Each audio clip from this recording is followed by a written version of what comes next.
Bonjour à tous, bienvenue dans cette nouvelle guidance lunaire, guidance de la pleine lune du 5 juillet 2020. Cette pleine lune se trouve dans le signe du Capricorne, nous verrons la carte du ciel, un signe fort et puissant qui va nous demander de développer notre sens de l'organisation. Nous analyserons également notre tirage lunaire fait à partir des arcanes majeurs du tarot, un tirage d'ailleurs tout aussi puissant qui va reprendre la carte du pape, celle du chariot, la carte de la maison Dieu et enfin la carte de la roue de fortune. Et enfin, en fin de vidéo, je vous ferai l'horoscope pour les 15 prochains jours de cette pleine lune jusqu'à la nouvelle lune, signe par signe.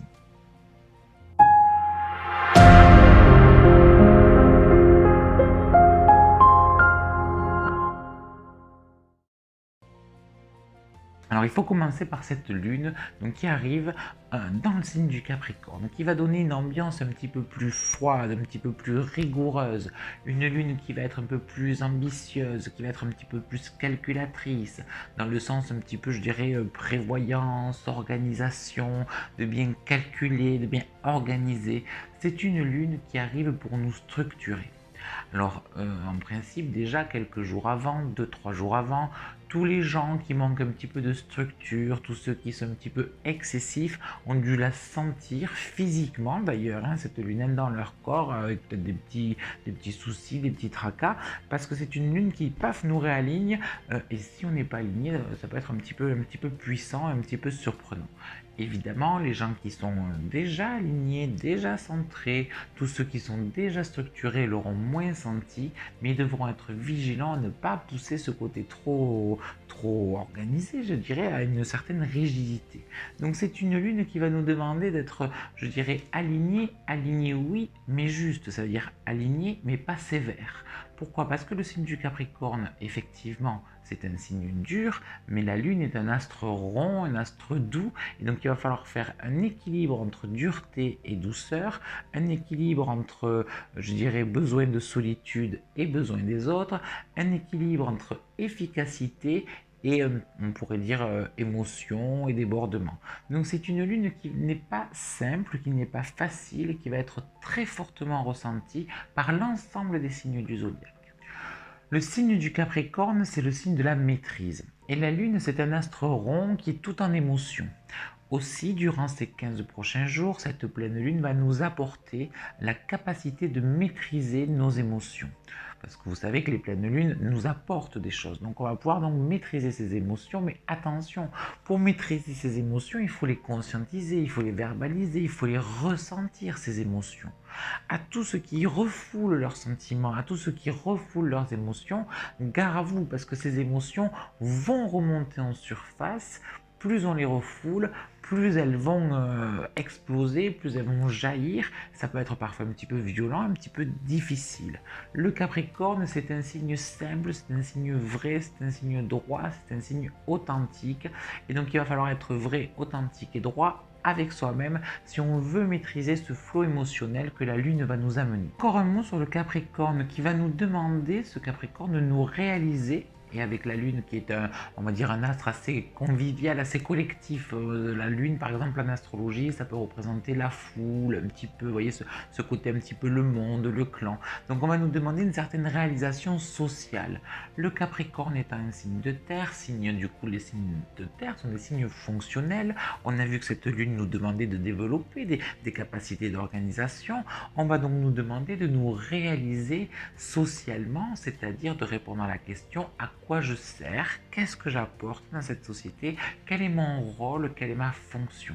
Ça va être une question fondamentale qui fait écho à la dernière guidance de la nouvelle lune qui nous demandait quelque part un petit peu de choisir notre camp par rapport à la spiritualité et par rapport à cette spiritualité, on va pouvoir se demander un petit peu au niveau énergétique, qu'est-ce que j'amène, comment je peux permettre à moi et à mon entourage d'ascensionner, d'évoluer. Vous voyez, il y a cette ambition un petit peu dans le Capricorne de vouloir aller plus haut, en fait, on pourrait le dire comme ça. Alors en regardant la carte du ciel, on pourra compter sur ce trigone entre la Lune et la planète Uranus. Un trigone, c'est donc un aspect positif qui va nous permettre de nous ouvrir aux autres, qui va nous permettre de réaliser des ambitions à condition qu'elles correspondent à un souci de fraternité, d'idéalisme. Voilà, il y a cette ouverture qui se crée. Parallèlement à ça, il faudra faire attention, comme je vous disais, Uranus est une planète un peu excitée, un petit peu électrique, et la Lune une planète émotionnelle, donc ça va nous donner une hypersensibilité. L'avantage ici, c'est que c'est un trigone, et que ce trigone étant un aspect positif, cette hypersensibilité va pouvoir peut-être nous servir à comprendre des choses, à aller de l'avant, à développer des intuitions, à développer des ressentis, à pouvoir peut-être extérioriser, transformer, voire même révolutionner, comprendre un peu nos émotions et ce que l'on ressent. C'est pour ça que je vous disais tout à l'heure que les gens qui refoulent ces émotions ne vont pas profiter de ce trigone et vont se prendre le côté, on va dire, un petit peu violent, un petit peu électrique d'Uranus en pleine poire, d'où l'intérêt de conscientiser, d'être honnête avec ses propres émotions. Ça va être vraiment important et c'est ce qu'il faut vraiment demander à cette pleine lune en Capricorne. Le fait d'être à fleur de peau un petit peu avec cet aspect à Uranus ne vous empêchera pas de vous projeter, d'avoir des nouveaux projets, alors au stade imaginaire, au stade de gestation un petit peu, mais il y a une projection vers l'avant, une envie de changement, une envie de modernité, une envie de rénovation, de révolution qui se fera sentir à peu près pour tous les signes du zodiaque. Il y a une envie de changement dans l'air qui s'inscrit parce que Uranus est quand même une planète collective. Les planètes transsaturniennes sont des planètes très collectives qui concernent vraiment les sociétés. Et donc du coup, il y a cette notion aussi de se coller, je dirais, à l'ambiance générale d'une envie de changement. Alors après tout ce qu'on a traversé au printemps et tout ça, de toute manière, il y a une envie de changement, il y a une envie de ne pas revenir en arrière, il y a une envie d'évolution, de rentrer on pourrait dire dans un âge nouveau avec cet Uranus, et elle va se faire sentir aussi à titre individuel par des envies de révolutionner sa propre vie, mais un petit peu dans tous les domaines, et puis on verra les différents domaines en fonction des signes, mais je vous dis, ça dépend vraiment de nos émotions, c'est important dans cette pleine lune de pouvoir vraiment être honnête avec soi et avec ses émotions, parce que si on n'est pas au clair avec ses émotions, on ne saura pas ce que l'on veut, on ne saura pas se positionner, et on ne pourra pas amener et attirer ces changements. Or, comme la pleine lune, c'est un moment pour faire des demandes, c'est le moment donc du coup de demander ces changements, de demander ces rénovations dans notre vie. Si on n'est pas honnête avec soi et si on ne sait pas ce qu'on veut, on va se tromper dans nos demandes et on va être à côté de la plaque et gare aux foudres un petit peu d'Uranus. Uranus, je vous dis, c'est une planète très électrique et du coup, on peut avoir des revers de médaille et des imprévus si on ne sait pas domestiquer cette planète, et ça se fait par nos émotions de la lune en Capricorne qui sont maîtrisées et franches. Ce conflit émotionnel, on le voit aussi avec un autre aspect qui est l'opposition entre la Lune et la planète Mercure, qui met vraiment en conflit, en bataille, notre capacité de raisonnement, notre intellect, le côté un petit peu rationnel de Mercure et le côté irrationnel, imaginaire de la Lune. Et donc, lorsqu'on est dans un aspect d'opposition, on n'a pas 36 000 solutions, soit ça se confronte, ça se bataille, ça s'entrechoque, et attention à la casse, soit au contraire on arrive à trouver un point d'équilibre, vous voyez, au lieu de rentrer dans le lard, on vient en complémentarité, et c'est ce point d'équilibre qu'il faut trouver entre rationalisation, expression, extériorisation de la planète Mercure, mais également émotion, inconscient, vie intérieure de la Lune. Donc rationaliser ses émotions, être honnête avec ses émotions, extérioriser ses émotions, comprendre ses émotions. Vous l'avez bien compris, en tout cas, les 15 prochains jours, il faut travailler et demander l'aide de cette pleine lune pour travailler sur ses émotions. Vraiment une bascule, qui est vraiment un changement au niveau de l'élévation spirituelle générale. Et donc, tous nos bagages émotionnels vont venir nous alourdir. On va voir un petit peu plus loin que les bagages karmiques et transgénérationnels viennent nous alourdir. C'est une pleine lune très intéressante pour s'alléger. Et donc, du coup, s'alléger, c'est parfois un petit peu compliqué. Ça ça veut dire perdre des choses, se débarrasser des choses un petit peu lourdes, un petit peu superflues. Et c'est ce que l'on nous demande, mais bien sûr que ça fait vibrer un petit peu la corde sensible de chacun. On n'est jamais content de se départir des choses, même quand on souhaite se libérer. Si on ne l'a pas encore fait, cette libération, c'est que ces émotions nous collent à la peau, d'où le fait de devoir les maîtriser avec ce signe du Capricorne. Alors c'est vrai que ça peut paraître un petit peu dur comme pleine lune, maîtrise de ses émotions, se délester des émotions négatives, s'ouvrir au changement, à la modernité, il y a un côté un petit peu transition, il y a un côté un petit peu qui fait peur dans cette pleine lune. Comment s'en sortir? C'est en se donnant la priorité. En se donnant la priorité, notamment dans le soin de soi. Il va falloir prendre soin de soi, soin de son corps, se reconnecter à sa personnalité et au qui je suis. Parce que ce qu'il faut comprendre dans ces émotions, c'est que ces émotions, elles ne sont pas nous. Elles viennent parasiter le nous avec de la culpabilité, avec de la colère, avec des regrets, avec de la nostalgie. Enfin, le panel émotionnel est très très large. Et donc du coup, il nous faut déblayer ces émotions pour se reconnecter à soi. Et une des techniques que l'on peut faire, étant donné que le Capricorne est un signe de terre, c'est de passer par la matière. Et la matière à titre individuel, c'est le corps. Vous voyez, c'est le fait tangible, la chair, c'est soi. Alors que ce soit par des massages, par des soins de peau, que ce soit par une alimentation différente, on s'en fout, hein, mais c'est prendre soin de soi physiquement au niveau de sa santé. Encore un mot sur la carte du ciel. Avec cette lune en Capricorne, on va également nous demander de nous mettre au service des autres, au service de soi également, de retrouver ce que je vous disais tout à l'heure, sa fonction. Ça passe souvent par le travail, par la vie professionnelle. Il faut se sentir utile, il faut se sentir à sa place. C'est-à-dire que cette lune en Capricorne va bousculer au niveau professionnel tous ceux qui ne font pas le métier pour lequel ils sont faits. Je parle au regard de là-haut, c'est-à-dire que c'est une pleine lune à laquelle on va pouvoir demander de nous connecter ou de nous mettre sur le chemin de notre vocation. Pourquoi je suis venu m'incarner? Quel est mon chemin? Pourquoi je suis fait? À quoi je sers dans le monde? C'est ça en fait qu'on va pouvoir demander à cette pleine lune. Cette pleine lune va également nous apporter la capacité de modestie et la capacité de patience. Tous ceux qui manquent de modestie ou qui sont trop modestes vont pouvoir se rééquilibrer en faisant leur demande à la pleine lune. Tous ceux qui ont du mal à bouger, qui sont un petit peu dans l'inertie, ou au contraire ceux qui sont impatients et qui ont tendance à être dans la précipitation, vont pouvoir faire leur demande à cette pleine lune pour se rééquilibrer à ce niveau-là. Passons maintenant à notre tirage lunaire. Ce tirage lunaire s'ouvre avec la carte du pape. Une carte qui se veut rassurante, parce qu'il est vrai que cette pleine lune, elle peut paraître un petit peu dure.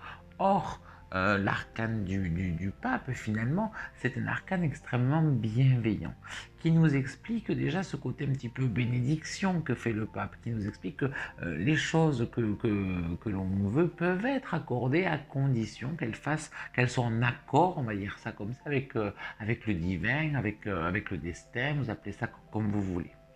Par rapport à ces émotions, le pape nous montre quand même, moi j'appelle ça la voix du cœur, il nous explique bien que se débarrasser de nos émotions, ce n'est pas devenir insensible. Il nous explique écouter son cœur, c'est être dans l'amour finalement. Et il nous explique aussi que l'amour, ce n'est pas une émotion, c'est un état. On est dans l'amour, mais ça ne veut pas dire que c'est une émotion, c'est vraiment un état d'être. Et pour ressentir cet état d'être, il faut bien se discipliner. À l'image un peu, vous voyez, le pape, il a les cheveux tressés. Dans le tarot, avoir les cheveux tressés, c'est signe de discipline, en fait. Donc, il a cette notion de discipline. Discipliner ses émotions, discipliner son ego, discipliner son mental, pour pouvoir être dans l'amour. C'est vraiment ce qu'il nous demande, ce pape. Et c'est ce qu'on va pouvoir retirer des énergies de cette pleine lune, finalement. Et puis en face de ce pape, on a la carte du chariot. La carte du chariot, c'est une carte qui nous permet de surmonter les obstacles, d'aller de l'avant, toujours pareil, à condition qu'on soit bien sur son chemin. Dans la carte du chariot, il y a une notion de prendre la route quelque part. Alors effectivement, ce tirage lunaire, pour tous ceux qui vont partir en vacances cet été, super, c'est génial, c'est positif, bon. Mais c'est aussi, d'un point de vue, je dirais, plus symbolique, la route, c'est-à-dire son chemin de vie, et on va pouvoir se réaligner dessus. C'est-à-dire que cette pleine lune, c'est vraiment la carte du recentrage pour s'aligner à son chemin de vie qui fait vraiment, cette pleine lune, elle fait vraiment écho à la nouvelle lune qui nous demandait une certaine spiritualité, une certaine compréhension, une certaine connexion il y a 14 jours là, dans ce qu'il nous fallait demander, ce qu'on va recevoir aujourd'hui avec cette pleine lune.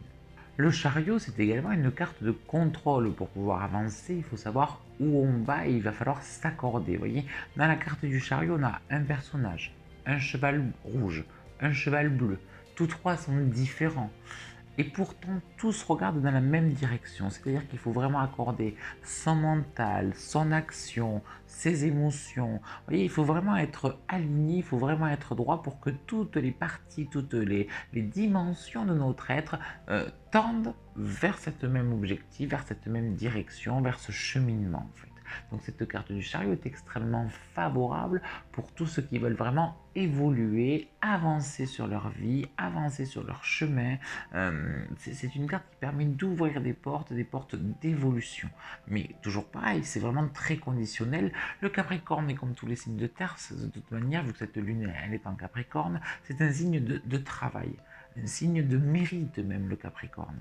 Et donc du coup, ce qu'on peut avoir de très belles récompenses avec ce signe du Capricorne, mais on se les gagne, on se les mérite finalement. Et c'est ce que cette lune nous promet en fait. C'est des choses très positives, mais on va se les mériter. Justement, si on n'est pas du tout dans cet alignement, la carte de la Maison Dieu, qui fait partie également de ce tirage lunaire, elle va venir nous réajuster. La carte de la Maison Dieu, c'est une question de niveau. Si on est trop bas, elle va nous demander de nous construire, de nous élever, de nous structurer. Si on est parti trop haut, dans des excès ou dans une mauvaise direction, paf, il va nous en tomber une au coin du museau qui fait qu'on va se remettre à notre juste place, à notre juste niveau. Excellente carte aussi pour la connexion, c'est-à-dire que des fois c'est compliqué. Être sur son chemin c'est bien beau, mais encore faut-il le ressentir, le comprendre, le connaître ce chemin. Avec cette maison Dieu, on peut s'y connecter, on peut se connecter à ce que moi j'appelle la volonté divine qui nous indique ce chemin. Alors ça peut passer par des intermédiaires, le pape ça peut être un thérapeute, un conseiller, ça peut être des signes du destin, peu importe. On a aussi la route fortune. La route fortune ce sont des signes du destin, des opportunités du destin qui se mettent en place. Mais en tout cas, dans les 14 prochains jours, soyez vraiment attentifs aux événements de vie qui vous arrivent, aux gens que vous rencontrez, aux gens avec qui vous parlez, car ce seront des gens qui pourront vous mettre sur la voie si vous ne la connaissez pas. C'est une lune clé pour vraiment se recentrer. Si on ne se recentre pas, non seulement il nous arrive des tuiles avec cette maison Dieu, pardon, mais avec cette roue de fortune, si on ne se recentre pas sur soi, si on ne s'aligne pas, on est reparti pour un tour. Alors si on était un petit peu dans des situations de blocage, de galère et tout ça, et qu'on ne conscientise et qu'on ne libère pas tout ça, mais plaf, on est reparti pour un tour jusqu'à la prochaine opportunité de se réaligner. Donc c'est quand même dommage de perdre du temps et de répéter des schémas qui ne nous conviennent pas, alors que cette lune, même si elle est un petit peu dure, un petit peu structurante, un petit peu conscientisante, elle nous offre quand même l'opportunité d'être sur son chemin de vie, même si c'est difficile de se réaligner. Quand on est sur son chemin, on est toujours mieux. Mieux dans sa tête, mieux dans sa peau, mieux dans son cœur, on est mieux à tous les niveaux. Cette maison Dieu, elle nous permet de casser des schémas. Ce chariot, il nous permet d'aller de l'avant.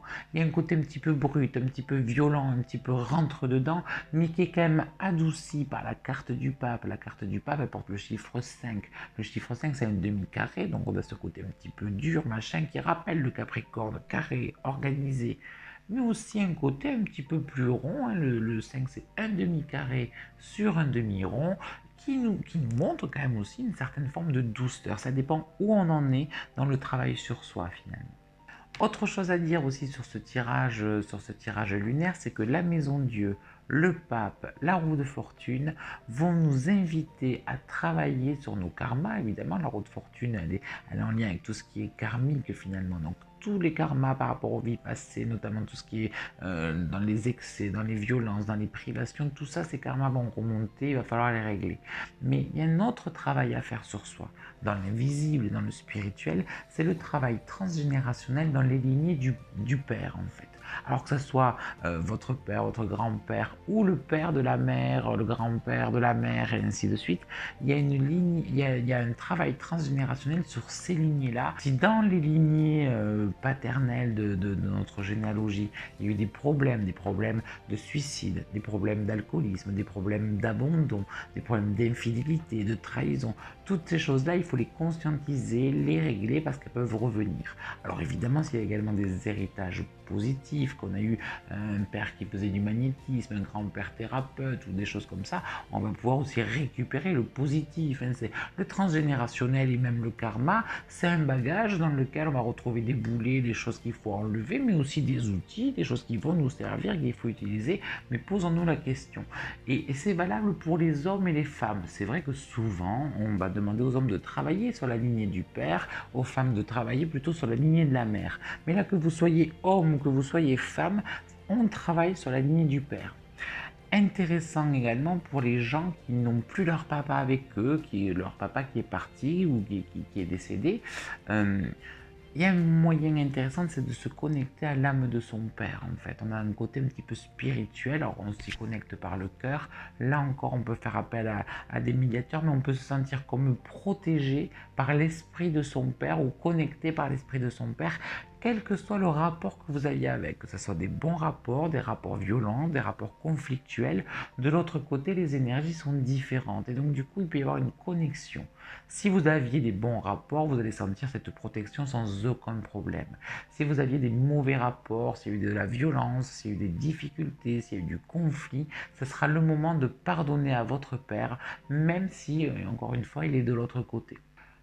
Encore un mot sur la roue de fortune. La roue de fortune, elle nous centre sur notre travail, notre carrière, nos ambitions et elle nous pose également, comme nous le posait la carte du ciel, cette question: à quoi je sers dans le monde? Quelle est ma place? Quelle est mon utilité? La roue de fortune, vous voyez, moi ça me fait penser au rouage, aux engrenages, à la mécanique, qui doit nous faire prendre conscience qu'on est tous un petit rouage dans une grande machine collective. Si on n'est pas à sa place, si on n'est pas aligné, si on n'est pas sur son chemin de vie, on ne remplit pas sa fonction de petit rouage et on déséquilibre tous les gens autour. Que ce soit nos proches, notre partenaire, nos enfants. Vous voyez, être sur son chemin de vie, c'est pas seulement positif pour soi, c'est également important, vital pour tous les gens de notre entourage. Et ça, c'est intéressant de le prendre conscience parce que les gens qui pensent à eux, qui travaillent sur eux, vont pouvoir faire ce travail-là plus facilement. Mais certaines personnes ont tendance à avoir des difficultés à se donner la priorité, à ne pas avoir assez confiance en eux, à ne pas se sentir assez légitime pour avancer dans leur vie, pour évoluer ou tout simplement pour s'occuper d'eux. Mais il faudra, pour ces gens-là, raisonner aussi en comprenant que tout ce qu'ils vont faire pour eux, ils vont le faire aussi pour les autres, pour les gens auxquels ils tiennent, pour les gens auxquels ils aiment. C'est ça vraiment se sentir aligné. Et c'est vrai que c'est important de le préciser parce que le signe du Capricorne, c'est un signe autonome, responsable et parfois même solitaire. Et la Lune est en Capricorne. Or, la Lune, c'est le clan, la famille, le collectif. Et ces deux énergies qui paraissent contradictoires, on dit que la Lune est en exil dans le Capricorne, c'est-à-dire que c'est une énergie dans laquelle elle n'est pas à l'aise, c'est son opposé presque, vous voyez. Et donc ces deux énergies opposées contradictoires viennent se rencontrer, viennent fusionner. Tout ce que je fais pour moi, tout ce que je fais de manière autonome, agit sur mon clan, mon entourage, ma famille. Tout ce que je fais pour être utile, pour me structurer, me permet aussi d'avoir plus de sensibilité, d'intuition et d'imagination. Vous voyez, c'est en fait, on va réintégrer son tout. La totalité de son être, c'est ce qu'on disait tout à l'heure quand je vous disais qu'on va agir à plusieurs niveaux, avec notamment la Maison Dieu qui nous parle de niveau également. Vous voyez, et donc il y a vraiment cette dimension-là. Donc une pleine lune à ne pas se louper. Encore une fois, la pleine lune, c'est le moment de faire les demandes. Parce qu'on a la Maison Dieu, le pape, dans un même tirage. Pour faire nos demandes, il n'y a pas 36 000 solutions, c'est la prière. Vous pouvez lui donner une forme un peu officielle, une forme un petit peu freestyle, un petit peu païenne. Vous pouvez prendre n'importe quelle forme, mais si on ne demande pas, on ne reçoit pas. Et la pleine lune, encore une fois, c'est le moment de faire des demandes. Ces demandes-là sont importantes pour votre structure, pour le qui vous êtes, vous, pour aussi dans les interactions, je dirais, avec votre proche, avec vos proches, pour vous aligner sur votre chemin de vie. Donc c'est une pleine lune qu'il ne faut pas se louper, puis encore une fois, sinon tout pète, et en plus on est reparti pour un tour. Donc autant en profiter pour se centrer, pour se structurer, pour s'aligner, et ça vous promet une merveilleuse évolution avec ce chariot. À présent, nous allons passer un petit peu à l'horoscope, signe par signe pour les 14 prochains jours. 14 prochains jours sous l'effet de cette pleine lune.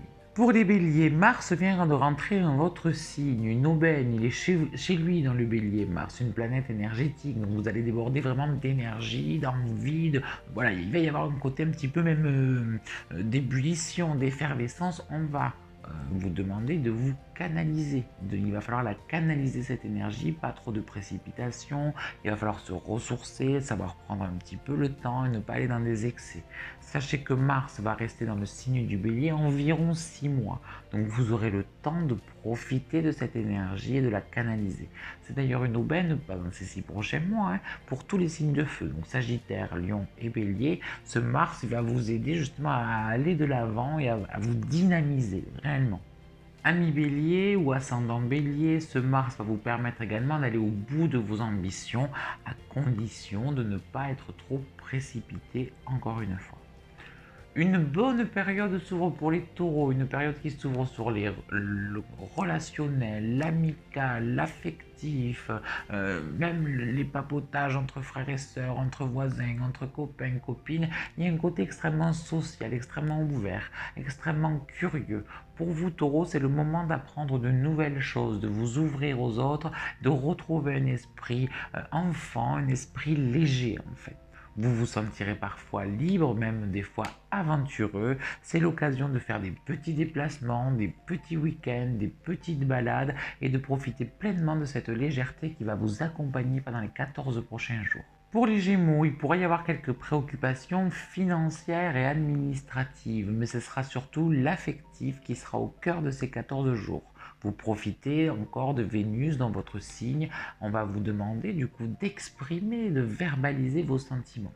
Vous vous sentirez sensible, parfois romantique, mais faites attention au côté un petit peu des fois nostalgique et mélancolie si ce romantisme n'est pas contrôlé. C'est-à-dire que pour vous, plus que pour les autres signes, pendant ces 14 prochains jours, ce contrôle des émotions va être important.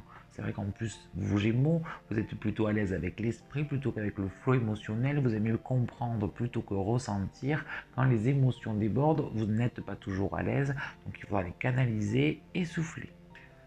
Cancer ou ascendant Cancer, il ne faut pas fuir, affronter la réalité en face, vous regarder dans un miroir et vous poser les bonnes questions. Prenez-vous soin de vous, vous aimez-vous suffisamment, vous donnez-vous assez d'importance dans votre vie. Il va vraiment falloir que vous vous recentriez, que vous apportiez beaucoup de douceur. Occupez-vous de votre corps, bichonnez-vous. Pour les cancers, une sensibilité ésotérique, médiumnique également va se faire sentir. Écoutez bien vos intuitions, soyez bien en accord avec vous-même et faites-vous confiance. Pour les lions ou ascendant lion, ce sera l'organisation, les finances, l'administration, les documents qui seront au cœur de ces 14 prochains jours. C'est-à-dire qu'on a dit que cette lune en Capricorne était là pour nous organiser, c'est extrêmement valable pour vous les lions. Du coup, vous allez pouvoir avoir des fois un petit peu le sentiment d'être bloqué, que les choses n'avancent pas assez vite par rapport à votre énergie, qui, je vous le rappelle, est bien pulsée par Mars en bélier, signe ami, signe de feu, et donc du coup beaucoup d'énergie, mais du mal, voilà, les choses avancent pas assez vite, on peut s'impatienter. On pourra du coup se sentir des fois un petit peu bloqué, être un petit peu dans ses pensées, dans une espèce de cogitage en fait. Donc il vous faudra prendre votre mal en patience, faites attention, un million, vous êtes un petit peu à fleur de peau, donc ne vous enflammez pas pour la moindre contrariété, sachez accueillir et retrouver votre optimisme naturel. Une période favorable s'ouvre également, ou continue je dirais, pour la Vierge, une période qui nous donne envie de faire de nouvelles rencontres, une période qui nous donne envie de s'ouvrir aux autres, de bouger, d'apprendre. Les Vierges, on vous demande de faire quelque chose de vos mains. La créativité vous accompagne, vous pouvez réaliser de très très belles et de très grandes choses.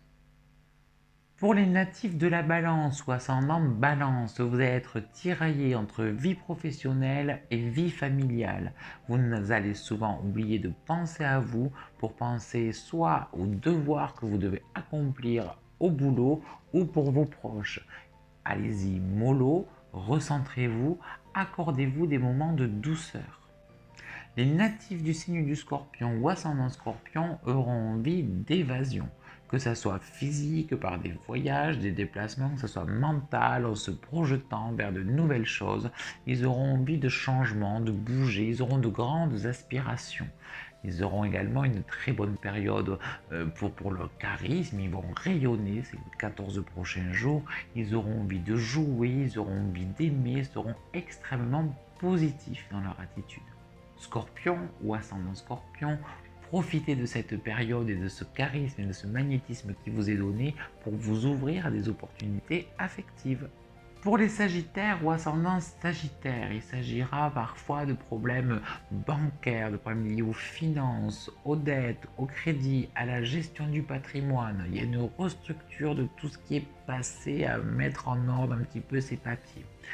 Les Sagittaires, si vous avez des deuils à faire, que ce soit des deuils professionnels, des deuils affectifs, des deuils parce qu'on a perdu quelqu'un, il faudra les faire. Et vous pourrez compter sur votre optimisme et votre énergie guidée, encore une fois par Mars, qui rentre en bélier pour les 6 prochains mois, pour arriver à vous dépasser, à faire ces deuils, à vous organiser.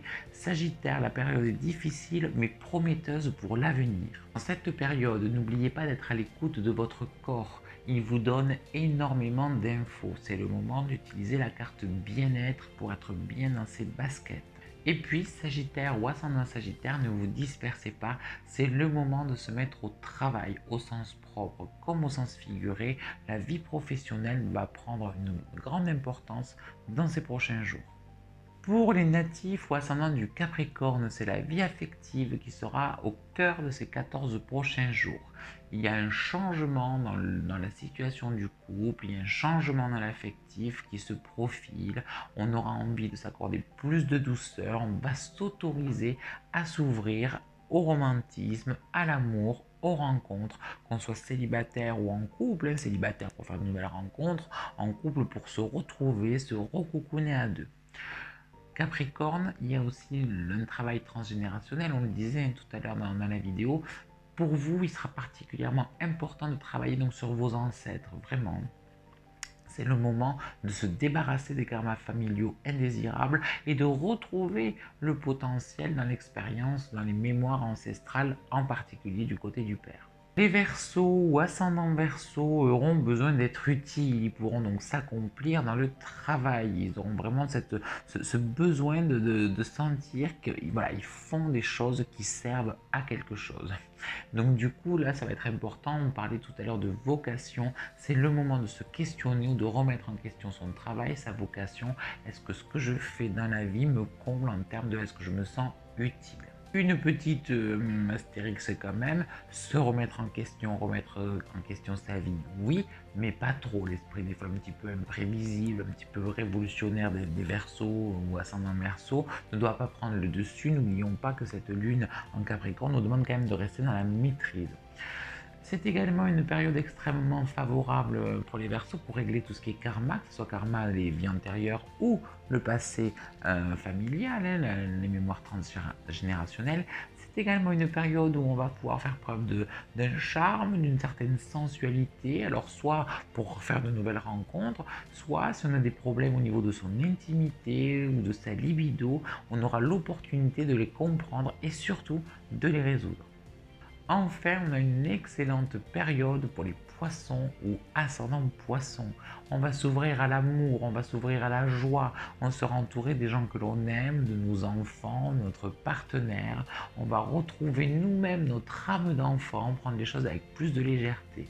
Un certain dynamisme se fera sentir, mais également un côté optimiste qui n'est pas toujours évident avec le natif du poisson hypersensible qui a tendance des fois à dramatiser. Là, on va voir les choses sous un bon angle et on va se sentir bien. J'espère que cette guidance vous a plu et pourra vous aider dans les prochains jours. N'hésitez pas à liker la vidéo si son contenu vous a plu. Vous pouvez également vous abonner à la chaîne ou bien faire vos commentaires car les commentaires sont désormais disponibles sur ma chaîne YouTube. N'hésitez pas également à visiter mon site internet www.leatarologie.com.